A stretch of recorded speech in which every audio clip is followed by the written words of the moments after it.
మీరు అనుకునేంత మంచోడేం కాదు. ఈడు ఒసామా బిన్ లాడెన్. ఇది ఎక్కడో విన్నట్టుందా? 'ఈడియట్' సినిమాలో డైలాగ్ అనుకున్నారా? కానీ కానే కాదు. ఇది నిజ జీవితంలో కూడా ప్రకాష్ యాంటోనీ రాజ్‌ని అనాల్సిన డైలాగ్ అనమాట. ఎందుకంటే ఎప్పుడు వివాదాల్లో ఉండే ప్రకాష్ రాజ్ గారు ఇప్పుడు కూడా కొత్త కాంట్రోవర్సీతో వచ్చేసాడు.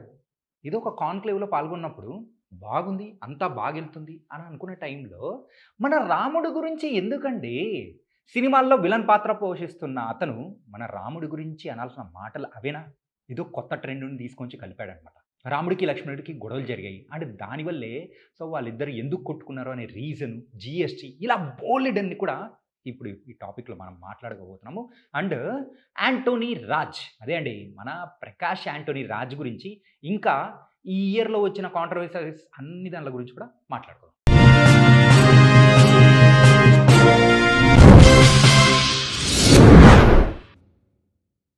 సినీ జీవితంలో విలన్ పాత్రలు వేసి, వేసి నిజ జీవితంలో కూడా విలన్‌గా మారిపోయాడు ఈ ప్రకాష్ యాంటోనీ రాజ్. ఎందుకంటే రీసెంట్‌గా ఒక కాన్‌క్లేవ్ జరిగినప్పుడు అక్కడ రామాయణం గురించి ఒక టాపిక్ వస్తే రాముడు ఉత్తర భారతీయుడంట. రావణుడు దక్షిణ భారతీయుడంట. వాళ్ళిద్దరికీ గొడవ ఎందుకొచ్చిందంటే సీతమ్మ కోసం కాదంట. తూర్పనక పండ్లు అమ్ముకుంటూ ఉంటే రాముడు రూ. 2000 నోటిచ్చి జీఎస్టీ కట్టలేదని చెప్పేసి వాళ్ళిద్దరి మధ్యలో గొడవ పడిందంట. అందుకోసమే ఇదొక పెద్ద తతంగం అయిందంట. వింటూ ఉంటే ఎంత పిచ్చితనంగా ఉందో గదా! సేమ్ ఈ స్టోరీ చెప్పింది నేను గాదు. ప్రకాష్ రాజ్. ఏంటి అసలు పిచ్చెక్కిందా ఏమన్నా? నాకు అర్థం కావట్లేదు. వాల్మీకి గారు రాసిన రామాయణం ఎలాంటిదో మనందరికీ తెలుసు. కానీ ఈయన కొత్తగా వాల్మీకి గారి ప్లేస్‌ని రీప్లేస్ చేస్తూ ప్రకాష్ రాజ్ రామాయణం అని చెప్పేసి కొత్తగా సినిమా తీయాలనుకుంటున్నాడనుకుంటా. ఏంటండి ఇది? అసలు నాకు అర్థం గానే గాదు. అసలు వాళ్ళిద్దరి మధ్యలో వచ్చిన గొడవేంటి? త్రేతాయుగం నుంచి వస్తున్న ఈ పురాణాలని తీసుకొని అవహేళన చేస్తూ మెయిన్‌గా మన హిందూ మనోభావాలను కూడా దెబ్బతీస్తూ ప్రతిసారి ఇదే మీకన్నా బోర్ కొట్టట్లేదా ప్రకాష్ రాజ్ గారు? కొంచెం ఆలోచించండి.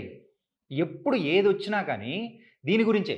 ఇంతకు మించి ఏం లేదు. కొత్తగా వచ్చిన మీ జీఎస్టీ తతంగం ఏదో అప్పట్లో ఉన్న మీ అసిస్టెంట్లు ఎవరో త్రేతాయుగానికెళ్ళి ఆ స్టోరీ తీసుకొనొచ్చారనుకుంటా. లేకపోతే మీరే త్రేతాయుగం నుంచి వచ్చి ఇక్కడ రాసారేమో!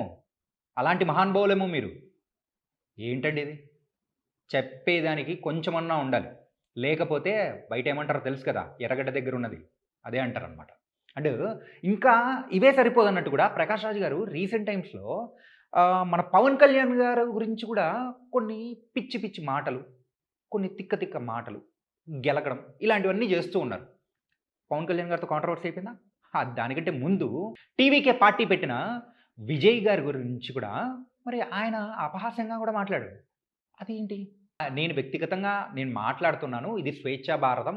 సో, నచ్చింది మాట్లాడుకోవచ్చు అన్నట్టే వాళ్ళకి నచ్చింది వాళ్ళు చేస్తూ ఉన్నారు. కానీ దేవుడు నోటిచ్చారు కదా అని చెప్పేసి ఏది పడితే అది మాట్లాడడం కరెక్ట్ కాదు. అంటే రీసెంట్ టైమ్స్‌లోనే కాదు. మీరు చాలా సంవత్సరాల నుంచి కూడా మీకు పొలిటికల్ యాంగిల్ ఉంది. కరెక్టే. కాకపోతే పొలిటికల్ యాంగిల్ ఒక పొలిటీషియన్ కావాలి అని అనుకున్నప్పుడు మెయిన్‌గా అందరినీ సమానత్వంగా చూసుకుంటూ వెళ్ళే ఒకటుండాలి. Common sense. మరి మీకది లేదే. ఎప్పుడు హిందూ దేవుళ్ళ పైన, హిందూ పురాణాల పైన, ఆ దేవుళ్ళ పైన అంతే. అదే చేద్దామని. కానీ ఇయన్నీ చూసిన తర్వాత మాకేమనిపిస్తుందో తెలుసా? మీరు ఒక కంకణం కట్టుకొని ముందుకొచ్చారు. ఏంటంటే భారతదేశాన్ని విడగొట్టాలి.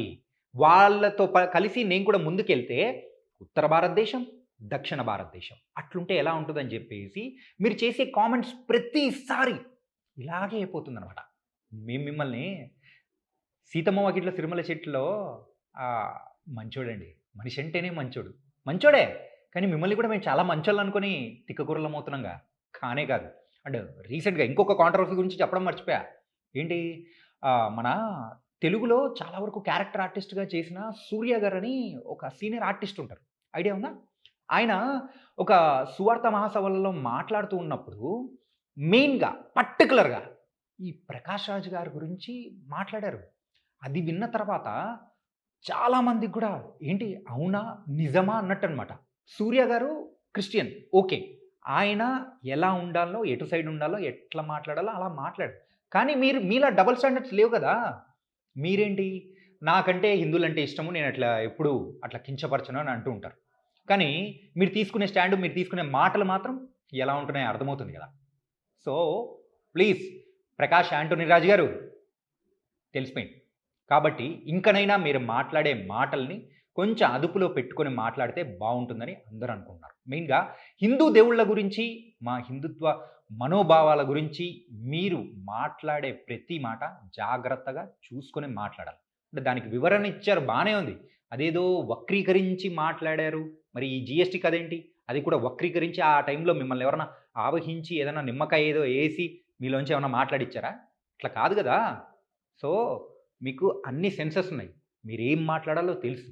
కావాలనే మాట్లాడారు. కాబట్టి నెక్స్ట్ టైమ్ నుంచి ఇలా రిపీట్ కాకూడదు. సినిమా వాళ్ళం మనం. సినిమాలలో ఎలా అయితే చూస్తామనుకున్నామో, అలాగే హ్యాపీగా నిజ జీవితంలో గూడా ఉంటే బావుంటది. సినిమాలో చేసే పాత్రలు విలన్స్ నిజ జీవితంలో గూడా విలన్స్ కావాలనుకుంటే ఏమవుతారో చాలామంది గాల్లో కలిసిపోయింది చూసాంగా అలా ఉంటది.